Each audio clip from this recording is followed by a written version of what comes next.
in a Game 7 on the road. Place is stone cold silent right now. Harris for three. No. Herter with a rebound. And Atlanta, your Hawks, are headed back to the Eastern Conference Finals for the first time in 6 years.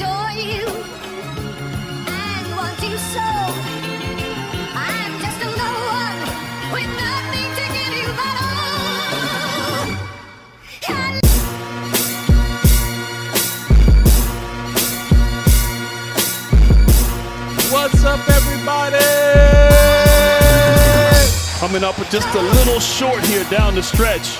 Oh, man, we are back. We are back. It is the Pro Set. Ice Cold delivers. I am your host, NBY the Nerd, checking in for another week of zany sports action. I always wanted to talk about that. I mean, remember those blooper videos back in the day? Oh, man. We have a wonderful show, as always. As you can see the title, Cinderella Lives, baby. Cinderella Lives. We had an awesome weekend full of basketball action, man. So, I mean, it was 2 Game 7, so that's really going to take up majority of the show, man. But I'm telling you, 2 Game 7s in the same weekend. And boy, did they put on a show for both of those games, man. I really enjoyed watching them. I did get a chance to watch the full Hawks versus Philadelphia game, but I did catch the highlights on that. Great game. Could have went either way. Hawks kind of pulled away at the end, but it definitely was close going all the way into the final quarter. So that was a great game.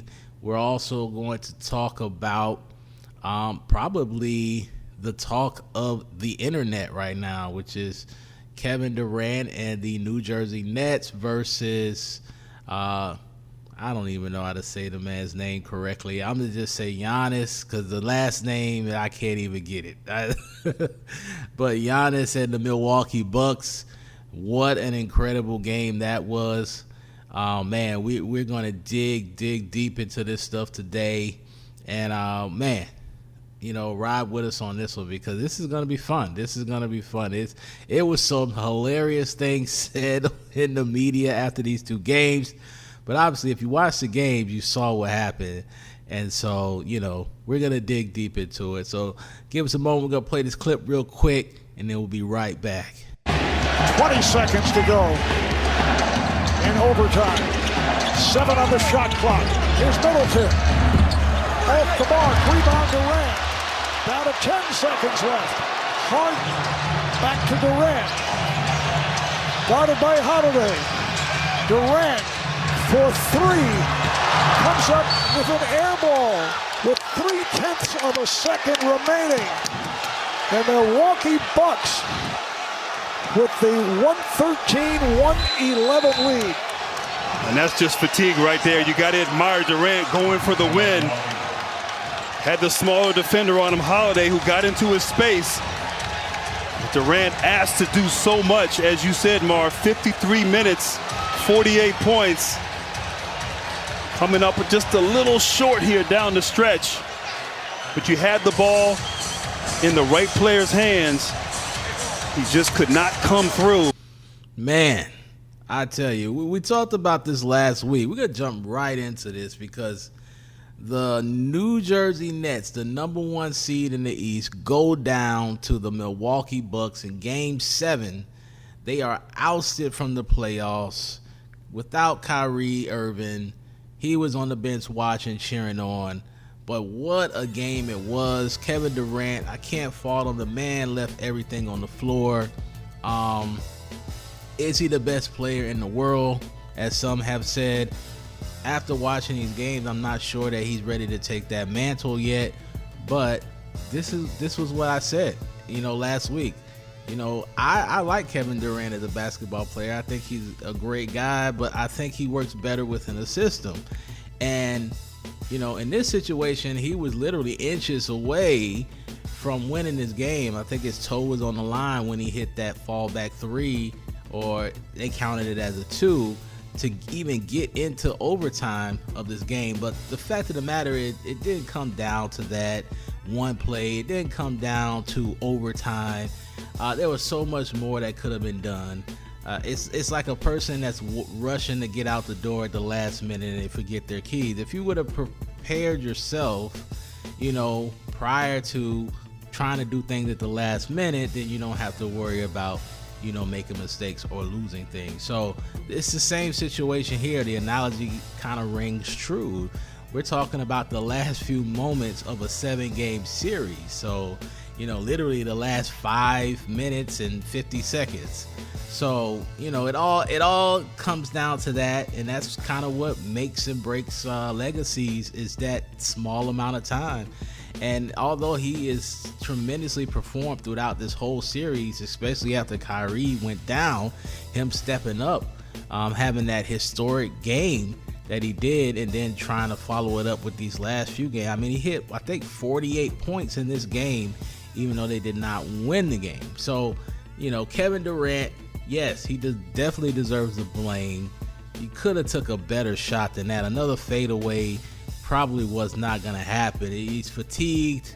I didn't notice, but I read the stats later on that he was 0 for 6 in overtime. So if you knew that you were struggling, you might want to take it to the hole. At least you get a chance to get fouled. You could dish. You could do something. But he sat up there for like 3 seconds, as the clock is winding down, before he even made a move, and then he decides to take a fadeaway to try to win the game. I just don't like that shot selection at that moment of the game, because that's a make or break shot. Either you make it and you get to go to second overtime, or you miss it and the game is over.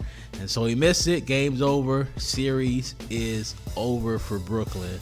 Man, I mean, seeing him hug his mom, I don't know if he was breaking down when he was hugging him, but it was definitely a sentimental moment there with her being in the audience. And he's done so much winning in his career. I think he'll be all right with this loss. He'll come back from it. It's not like he's not a champion already. This is just something that he really wanted to do with this team, and I think they'll be back next year. They'll reload. Hopefully Harden and Kyrie can stay healthy the whole season, and you never know, they might break the most wins in a season record held by Golden State, just with the way they're playing. I don't know. We'll see what happens, but that is what went down with Durant and the situation. Now on the other side, we have the man of the hour, Giannis A. I'm gonna call him A, right? Coming of age, man. He's finally making that next step, going to the conference finals, getting an opportunity to possibly get to the NBA finals. This is going to be, an awesome time for them. I think they'll probably do it with quick fashion, seeing who their next opponent is. And, this is what they've been trying to do. This is what these guys have been trying to get across. And he finally able to get over the hump.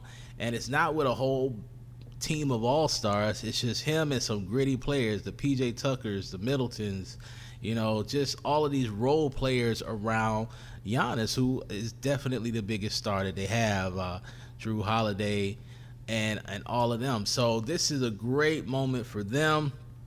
Nobody thought they can do it. This was a home game for Brooklyn. I don't know if there's a stat out there. I have to look it up. The last time that 2 home teams lost Game 7 in the same conference, that's crazy. Or in general, in any playoff series, in the same round. I mean, that's got to be some kind of rarity. But that's definitely what happened the other night, man. So I feel bad for Durant, but the man has experienced so much success in his life as far as the championships that he's won. I can't sit up here and, really whine for him, because, he's received so much accolades. And when you receive accolades, you want to be the man. You got to take that shot. And when you miss it, you got to take the blunt of the criticism. Well, it's just the third time that in a Game 7, opposing players each went for 40-plus. Giannis had 40 in this one. Durant had 48. The Bucks come out on top in overtime, 115-111. And after the game, Kevin Durant. Everybody on this team works extremely hard. They care about the game. So, we get ready for next year. No. It's my turn. Let me speak, because I'm going to turn the floor over to you. The way that you assign a superstar, the best player on the planet, has been established by one Skip Bayless. And it happened in Game 1 against the Golden State Warriors when LeBron James was 51-8-8. And Skip Bayless said, you gotta make you gotta do all this, yada, yada, yada. And in overtime, LeBron James didn't take a single shot. Well, Kevin Durant in overtime was 0 for 6. And he airballed the last shot. And I need to know why. You see, what happens is everybody was quick to jump on the bandwagon. Kevin Durant is the best player on the planet on Tuesday because he had a historic performance, and there's no denying that. But they asked him to do it again, and he didn't. They asked him to do it again, and he couldn't. Well. Strong opinions about Kevin Durant, as we can see. But hey, this is what you get, man. This is where you have to take the criticism, as I was saying. So, I feel for Kevin Durant, but at the end of the day, this is your job. This is what you signed up for. You wanted to be the man. You wanted to be the Michael Jordan, the Steph Curry, whatever, the LeBron James of the league, and this is what you got to do. I mean, the stats speak for themselves, man. This situation is really a bad one for him. But he'll learn from it, man. The guy, he'll strap up his boots or whatever they say, and he'll be back on the court, man. He's not going to let this phase him. He's been through too much going through Oklahoma and then going to a winning culture and Golden State to let this type of stuff phase him. So he'll be all right. All the criticism is going to be there. As you hear Shannon, he holds him in high regards because of the comparisons with LeBron James. And when you compare it to some of the greatest of all time, man, you really got to perform. And this is a situation where he just did not perform. On Father's Day, Doc Rivers takes out his son-in-law for George Hill. A scramble now, late clock. Up top, Capella throws it down. Set up by Trae Young. And the Hawks lead by 3. Real vision made him shoot that shot a little hard. 2.5 to go. Long 3 on its way. And Trae Young, ice cold, delivers a 3. Skip, what about the 5 cases me and you had on the Atlanta Hawks? I don't remember those. Yeah, I told you Hawks in 7. I don't think we bet on that. Oh, yeah, we bet on that. Oh, did we? You mind if I get one more swig? Yeah, you can have it. I tell you, man, those two are clowns. They are hilarious. But yes, that's the other game of the weekend, man. I tell you, that was an amazing show. I mean, watching the Hawks pull off what I did not expect them to do was jaw-dropping to me. I mean, I couldn't believe that they were able to even push this game to this series, I should say, to a Game 7. But when they got there, they weren't content, man. They really wanted to take this thing home. And even though they gave Philly every opportunity to really, take this game in Philadelphia, Atlanta was able to pull it off. And Trae Young, man, he has really proven himself to be the next coming of Stephen Curry, man. The second wave of that onslaught that started with Steph Curry, man, that game is now being elevated to the highest level, and it's not Steph Curry just doing it now. I mean, that 3 he made on the clip I played was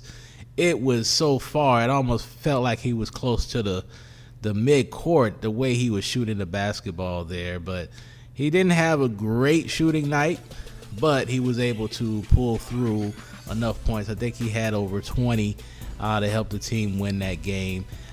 Pretty much ended up being, a little lopsided by the end of the game. Philly could not get anything going. Their star players were not really getting it done. I mean, Embiid was putting up the points that he needed to, but he obviously, you could see that he's wincing. There's something wrong with him. he's not fully healthy. And Ben Simmons, man, I don't know. This guy was supposed to be the second coming of Magic Johnson when he came out of LSU a few years back, and he just has not progressed at all as a big time point guard, man. I don't know what he's waiting on or what he needs to get to that level, but I mean, the guy had 13 assists, which is primarily what a point guard is supposed to do, but you can't only score 5 points, shooting 0 jump shots in the 7th game of a semifinal, man. That's just not good enough. I'm not going to ride him like a lot of media people have been, but at the end of the day, when you're playing a system where you have to perform and you are the starter, you're the man that they're looking to get everybody involved. And sometimes you got to push it into the offensive side. I know we ain't asking you to be Allen Iverson or nothing like that, but you got to get something. You got to do something out there, and I'm just not sure what was going on in Ben Simmons' mind. And I don't know why Doc Rivers didn't pull him a little bit earlier to see if that would, stir something into him, the urgency. Like, this is it, man. You don't win this game, you're going home for the offseason. And it just didn't seem like they had that tenacity that they needed. Speaking of the Curry, Steph Curry, he did a great job in this entire series of being that, third or fourth option for them offensively with his shot, making some great shots, man. I mean, he's looking better and better every year that he's in the league, but even he wasn't able to help carry them. They just did not have enough to handle what the Hawks was bringing with their team play, man. It was really a full team effort. Atlanta, I remember when they drafted Trae Young and they started to get rid of a lot of their stars, Al Horford and all of these other players that they had, and I was a little like not understanding what they were doing going so small, but they decided to run with this small ball and it's working for them. So I have to give it to their coach. He's been able to put together a nice situation over there in Atlanta, man, and I'm truly impressed with what they've been able to pull off with the win here. So they win Game 7 in Philadelphia. They're going to advance to play the other side of the coin, which is the Milwaukee Bucks. That is going to be your conference finals in the Eastern Conference. So we're going to get a chance to see Giannis go against this small ball, and I really think he'll dominate, man. I just don't see anything that Atlanta's going to be able to do other than double teaming him to stop him.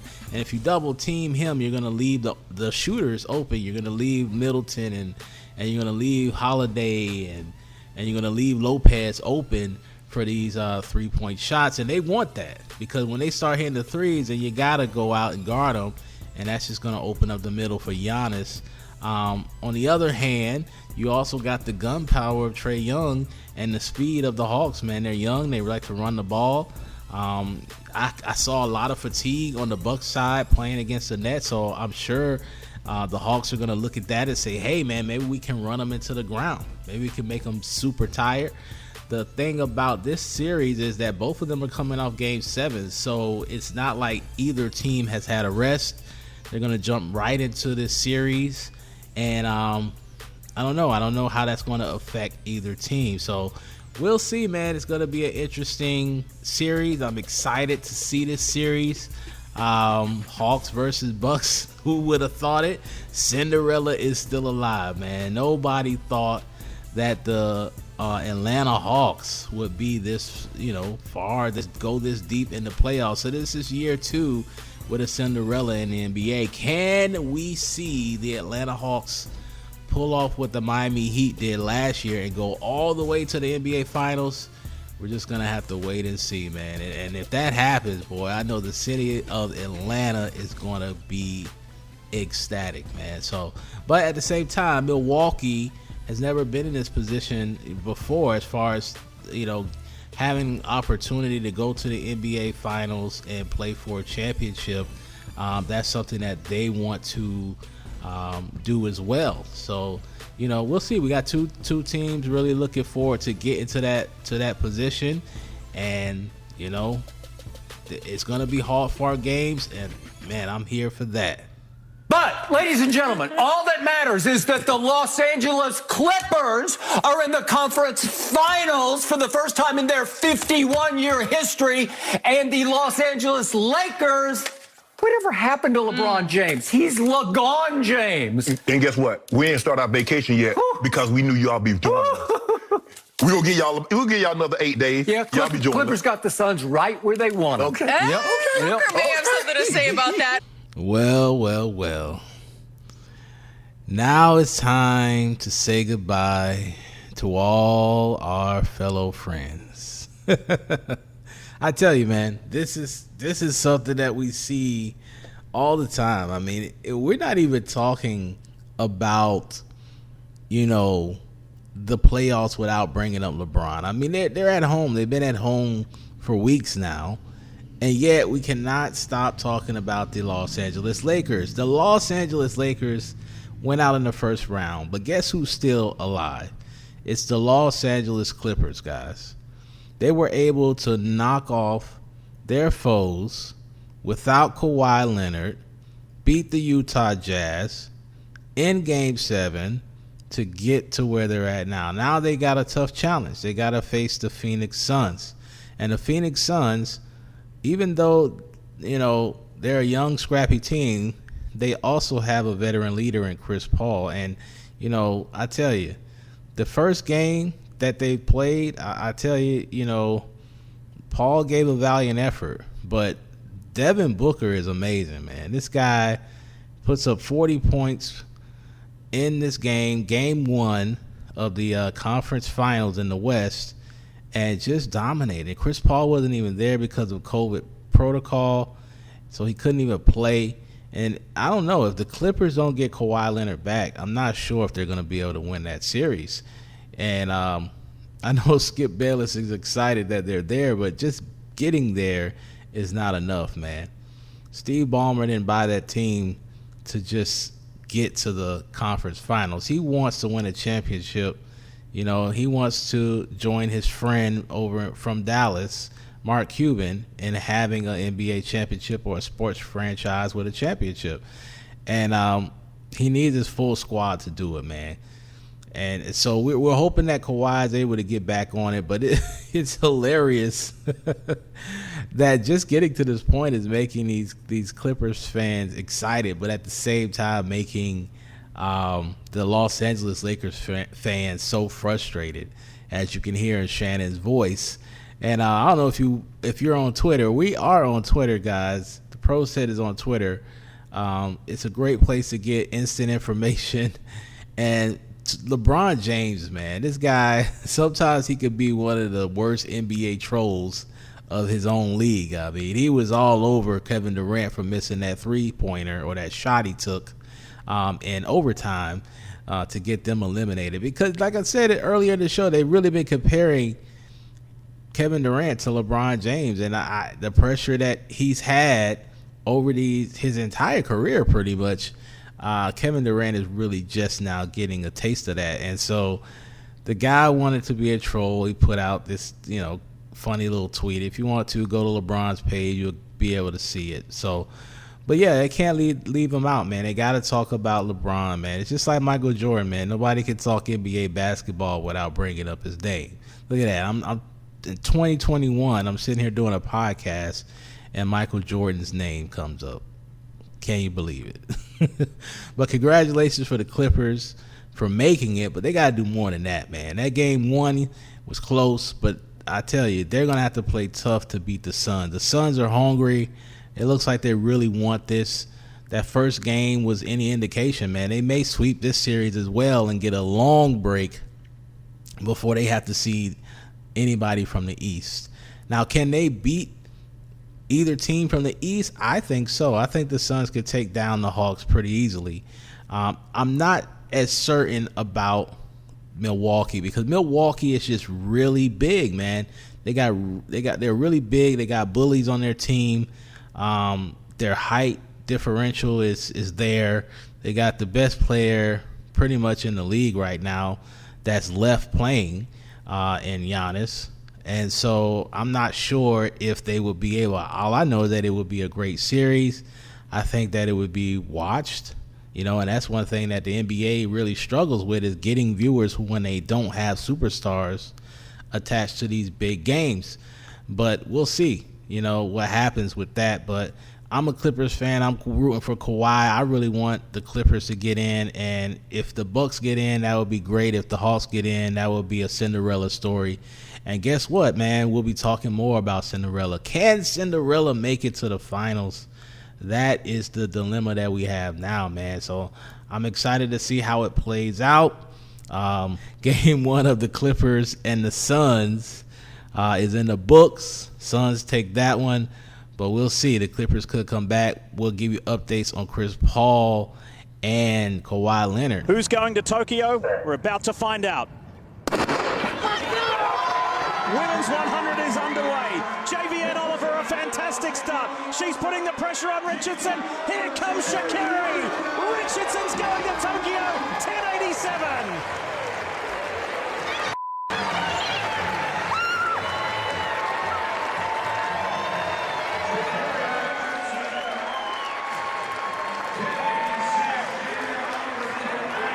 She ran that timely into a headwind. The wind switched on them. Listen, it's one thing to be winning during the regular season and in Europe. It's another thing to be the favorite, to spot the rest of America that much distance, and at 21 years of age, to have that much confidence in your top-end speed and your ability to finish the last part of the race to get there first. Here's Tiana Daniels. She's off to Tokyo as well, and so too is JVN Oliver. Woo, that was fast, boy. I had to throw that in there, man. I know we've been talking NBA the whole show, but just wanted to throw this in there real quick before we end the show, just to give a shout out to the female Olympic trials that happened over the weekend. Sha'Carri Richardson, I hope I'm saying her name correctly, but she finished first. She was the favorite. She blew it out of the water, man. When I'm watching the heat, man, I didn't know if she was going to make it, but she came from behind at the last second to win. And boy, I tell you, that girl is fast. So check her out, man. The Summer Olympics are coming up in Tokyo. Had to give a shout out. 3 African-American women are going to be representing there. Man, they in that time, I mean, they did a fantastic job. I'm hoping she's able to bring it home. And remember, guys, she's only 21 years old. Very young. Gives me FloJo vibes from when I was a kid. Great opportunity to root for our culture in the Olympics. This is so great. So check her out. But that's going to do it for us, man. Thank you for listening to the podcast. I am your host again, NBY the Nerd. You've been listening to the Pro Set episode 8, baby. The Cinderella lives right here. So go ahead, watch your NBA, watch your MLB and NHL. That's going on right now. We'll eventually jump into that and the Olympics as they get geared up. So I'm excited. Make sure you follow us again on Twitter. That's the Pro Set PC for podcast. And you'll definitely be able to catch us on there. I post some interesting, witty stuff on there. So check it out, man. I'm also on Instagram. Just search out NBY the Nerd. You'll be able to bring me up on there, and Facebook as well. But again, thank you for listening to the show, and we are out. If I play game 1 and 2 and I know I'm not helping my team out, what you think I'm going to do in game 3? Don't take you 7 games to realize that. I don't want to hear that, man. I'm not going with that. So what should he have said tonight? I like what he said, but if you can't it don't take 7 games for you to know you are not playing right. Get right.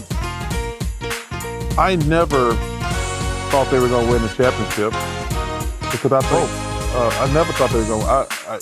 If they were healthy before the series, why wouldn't you think they could win it? Because I don't think you can just go out there and outscore people. Well, Kevin Durant in overtime was 0 for 6, and he airballed the last shot. And I need to know why. You see what happens is everybody was quick to jump on the bandwagon. Kevin Durant is the best player on the planet on Tuesday because he had a historic performance, and there's no denying that. But they asked him to do it again, and he didn't.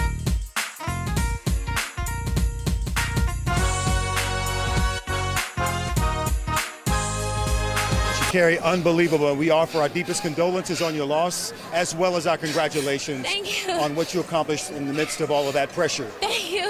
You okay to say this? See you in Tokyo? Oh,